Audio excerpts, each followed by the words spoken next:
Private schools भी involve है, जो बच्चे स्कूल नहीं जा रहे वो भी इन्वॉल्व है, जो बच्चे ड्रॉप आउट हो गए हैं घर में बैठे हैं स्कूल से वो भी इन्वॉल्व है, जो चाइल्ड लेबर में लगे हुए हैं वो भी इन्वॉल्व है। मतलब इसका मतलब ये हुआ कि हमारी जो नज़र है वो पूरी 0 to 80 के जितने भी लड़के लड़कियां हैं इलाके में, और कोई गांव से भी अगर आता है और अगर उसको 3 महीने वो रहता है यहाँ पे, तो हमारी कोशिश ये रहनी चाहिए कि वो 3 महीने के लिए भी स्कूल में जाए। इतना व्यापक तरीके से लोगों को हमें इन्वॉल्व करना है। दूसरी बात यह है, और उनकी जो भी समस्या है, जैसे सरकारी स्कूलों की समस्या है, जैसे आप बता रहे हैं, प्राइवेट स्कूल की समस्याएं हैं, और जो बच्चे स्कूल नहीं जा रहे उनकी क्या समस्या है। तो इसमें हमें जो दूसरी बात है वो ये है कि हमें लोगों को इन्वॉल्व करना है, मतलब वो आगे बढ़े। हम ये नहीं कि हम तुम्हारा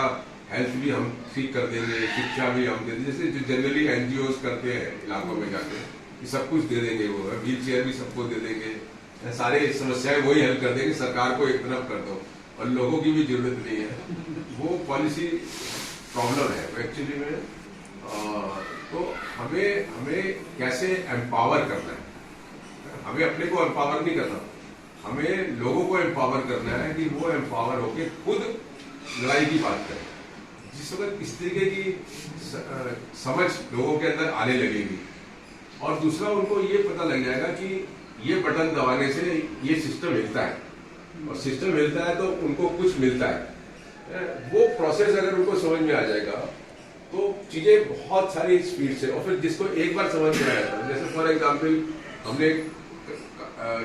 प्राइवेट हॉस्पिटल्स के अंदर किसी व्यक्ति का इलाज करा दिया, तो जिसका इलाज कराया उसको समझ में आ गया कि इलाज होता है, वो पूरे गांव में जाके उसने 50 लोगों को भेज दिया कि जाओ तुम्हारा भी इलाज हो जाएगा। तो वो खुद में एक तरीके से वो हो गया है। और प्राइवेट स्कूल के जो एडमिशंस है जब शुरू हुए थे 2004 और 5 में, आप लोगों को पता भी नहीं होगा बहुत सारों को, उस वक्त ये राइट टू एजुकेशन एक्ट भी नहीं था, तो हम थे, और हम जा जाके लोगों के साथ जो है ना कैंपिंग करते थे, भाषण लगाते थे और दुनिया भर के। और उसके बाद एमपी क्या, एमएलए क्या, सेंट्रल लीडर क्या, एनजीओज क्या, आज इतने लोग इन्वॉल्व हो गए कि हमारी जरूरत भी नहीं है, और हम चाहते भी थे कि हमारी एक जगह जरूरत खत्म हो जाए। अब वो खुद ही हर एक आदमी इंटरेस्टेड है कि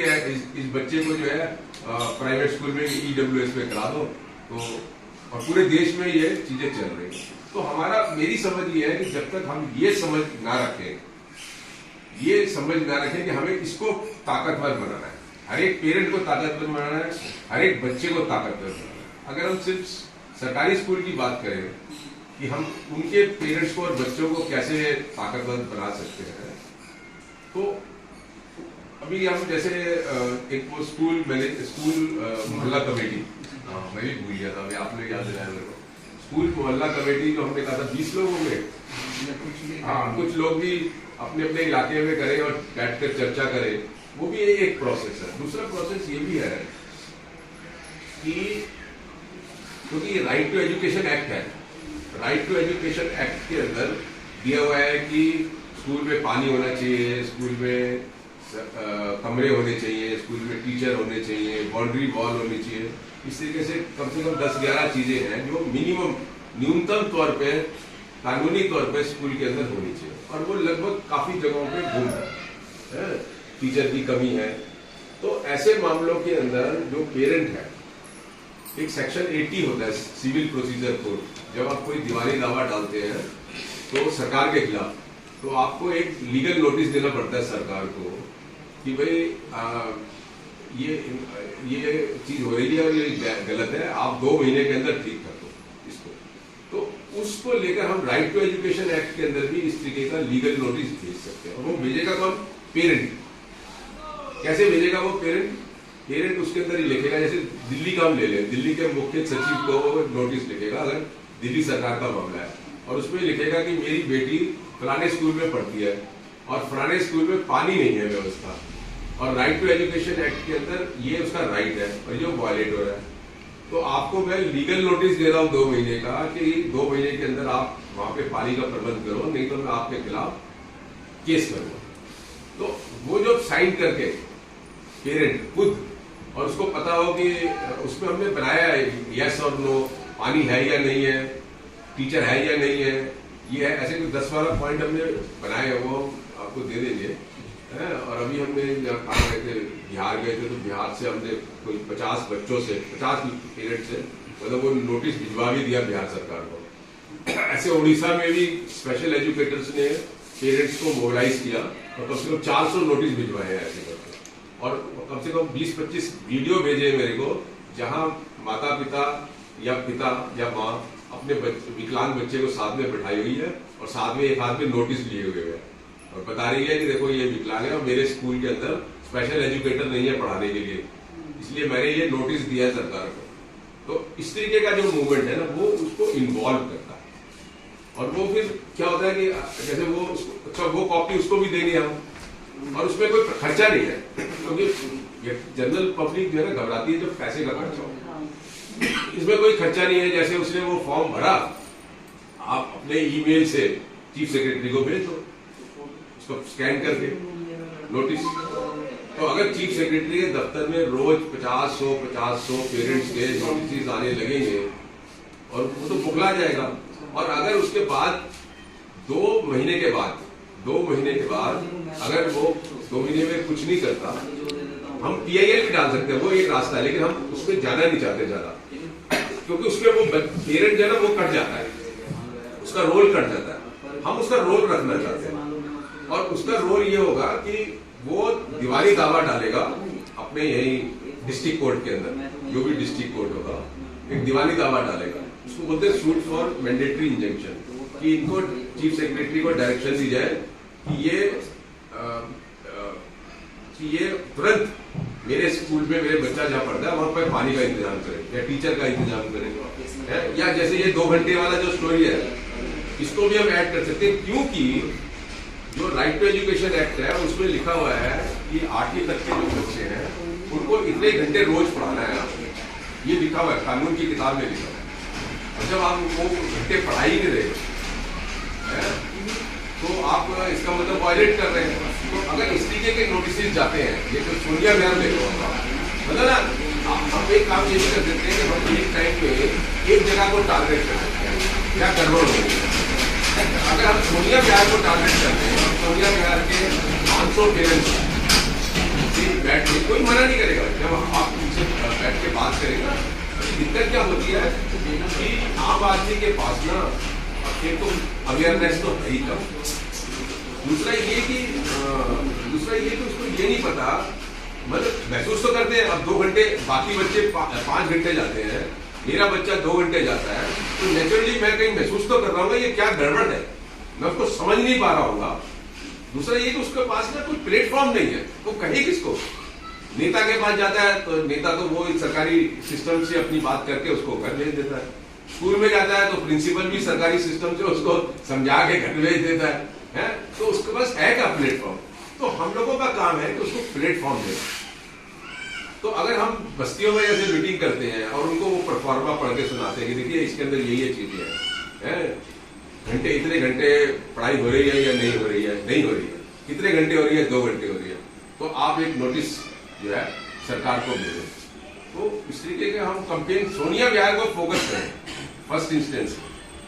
उसमें 6000 बच्चे हैं सोनिया बिहार, 6 और 6 12,000 मेरे ख्याल, 2 शिफ्ट से लगभग 12,000, तो कम से कम 10,000,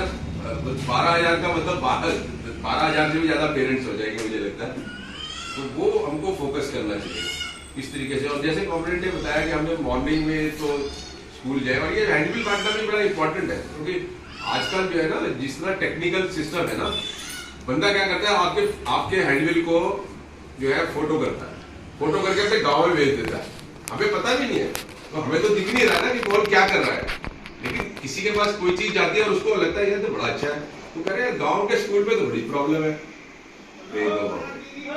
तो ये ऐसे जो है ना, जैसे मलेरिया फैल जाए या कोई चीज फैल जाए ना, ये चीजें इस तरीके से फैलनी शुरू हो जाती है। और जब आपका असर, अच्छा लीगल नोटिस उसने दिया, उसने देखा यार मैंने नोटिस दिया, 5वें दिन तो बच्चे की 5 घंटे पढ़ाई होने लग गई, तो रियली मैं पावरफुल हूँ। वो जो फीलिंग है ना, हमें मतलब वो फीलिंग देनी है उसमें। वो चाहे हमें उठा के बाहर फेंक दे, उसकी चिंता नहीं है हमें, लेकिन वो व्यक्ति जो है ना वो पावरफुल होना चाहिए। और हमारी इस कैंपेन के अंदर कोई भी हमारे साथ जुड़ता है, चाहे वो बीजेपी का हो, चाहे वो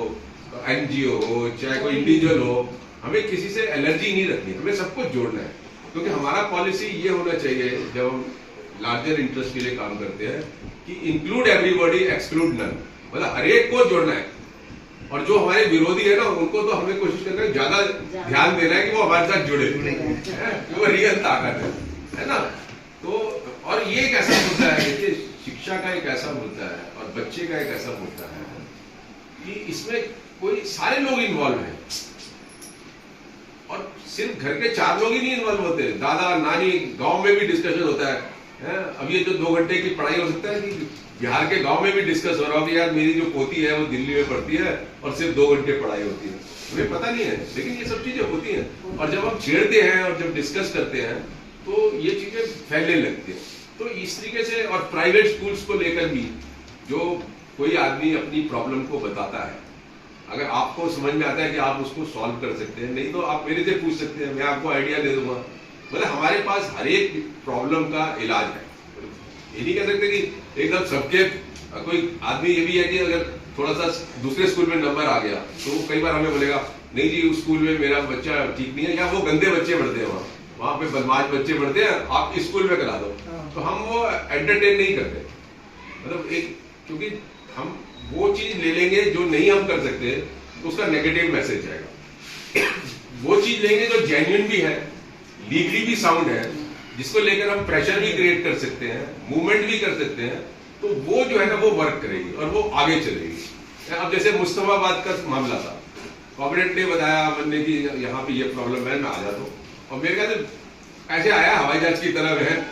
और हवाई जहाज की तरह ही जो है ना वो स्कूल शुरू हो गया बनना, मतलब एकदम 1 हफ्ते मतलब। तो कुछ जगह इमीडिएटली भी होगा, कुछ देर में भी होगा। फिर हम लोगों को न्यूज़पेपर वालों ने भी, टाइम्स ऑफ इंडिया ने 2 बार न्यूज किया, अच्छा स्टोरी किया, बहुत हिट स्टोरी किया, इतना हिट स्टोरी किया कि डिप्टी डायरेक्टर का मेरे पास फोन आया कि अशोक को कोई टाइम्स ऑफ इंडिया में खबर छपी है, मतलब उनके ऑफिसर ने कहा होगा कि देखो जरा टाइम्स ऑफ इंडिया में खबर छपी है। तो डिप्टी डायरेक्टर ने मुझे फोन किया, मैंने उसको भेज दिया,